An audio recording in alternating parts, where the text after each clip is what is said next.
వైఎస్ఆర్ కడప జిల్లాలో తెలుగుదేశం పార్టీకి జనసేన క్యాడర్ సహకరించడం లేదా? జనసేన సహాయ నిరాకరణ చేయడం నిజమే అంటున్నారు టీడీపీ నేతలు. బాబు ష్యూరిటీ భవిష్యత్తు గ్యారంటీ అని టీడీపీ ప్రచారం చేస్తోంది. మరి ఎన్నికల తర్వాత తమకు గ్యారంటీ ఎవరిస్తారని ప్రశ్నిస్తున్నారు జనసేన నేతలు. ఎన్నికల్లో ఓటమి ఎలాగూ ఖాయమైంది. ఓడిపోయే టీడీపీ అభ్యర్థుల కోసం తామెందుకు కష్టపడాలంటూ జన సైనికులు దూరంగా ఉంటున్నారు. కడప జిల్లాలో టీడీపీ జనసేన మధ్య ఏం జరుగుతోంది? Watch the story. సార్వత్రిక ఎన్నికలు తరుముకొస్తున్నాయి. వైఎస్ఆర్ కడప జిల్లాలో తెలుగుదేశం పార్టీకి కాలమే కాదు పరిస్థితులు కూడా కలిసి రావడం లేదంట అని జోక్స్ పేలుతున్నాయి. టీడీపీ పొలిట్ బ్యూరో సభ్యుడు శ్రీనివాసులు రెడ్డి నానా కష్టాలు పడి తన భార్య మాధవికి కడప అసెంబ్లీ సీటు దక్కించుకున్నారు.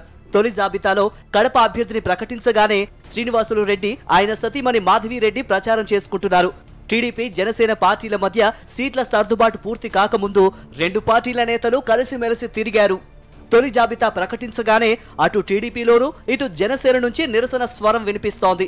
కడప అసెంబ్లీ సీటు మాధవిరెడ్డికి కేటాయించడం ఇష్టం లేని టీడీపీ నేతలు టికెట్ ఆశిస్తున్న వారు ప్రచారానికి దూరంగా ఉంటున్నారు. అభ్యర్థులను ప్రకటించక ముందు కడప అసెంబ్లీ నియోజకవర్గంలో సీటు తమదే అంటూ ప్రచారం చేసుకున్న వారి వెంట జనసేన క్యాడర్ తిరిగేవారు. అయితే అభ్యర్థి ప్రకటన తర్వాత హఠాత్తుగా జనసేన దూరం జరిగింది. దీంతో ఓవైపు సొంత పార్టీ నేతల నుంచి సహాయ నిరాకరణ, మరోవైపు పొత్తు పెట్టుకున్న పార్టీ నుంచి కూడా సహకారం అందకపోవడంతో టీడీపీ పొలిట్ బ్యూరో సభ్యులు శ్రీనివాసులు రెడ్డి ఆయన సతీమణి మాధవి రెడ్డికి ఏం చేయాలో దిక్కు తోచడం లేదు.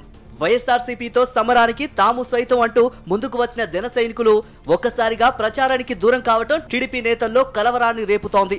జన సైనికులు దూరంగా ఉండటానికి గల కారణాలను అక్కడి టీడీపీ నాయకులు రకరకాలుగా విశ్లేషణలు చేస్తున్నారు. బాబు ష్యూరిటీ భవిష్యత్తుకు గ్యారంటీ అంటూ టీడీపీ నాయకులు ప్రచారం చేసుకుంటున్నారు.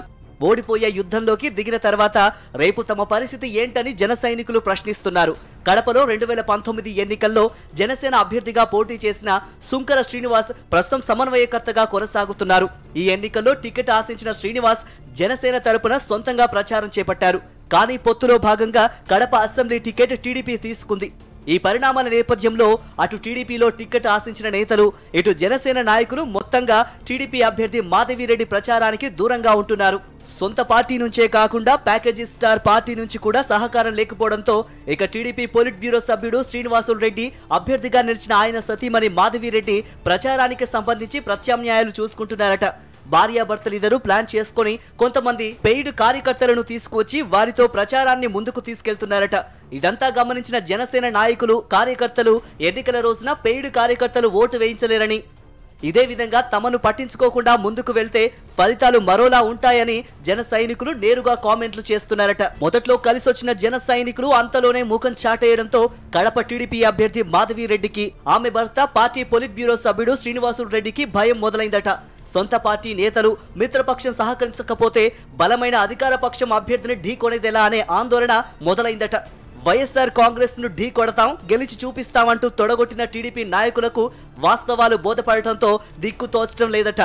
ఎన్నికలు రాకముందే చేతులెత్తేయాల్సిందేనా అనే అంతర్మదనం మొదలైందనే టాక్ నడుస్తోంది.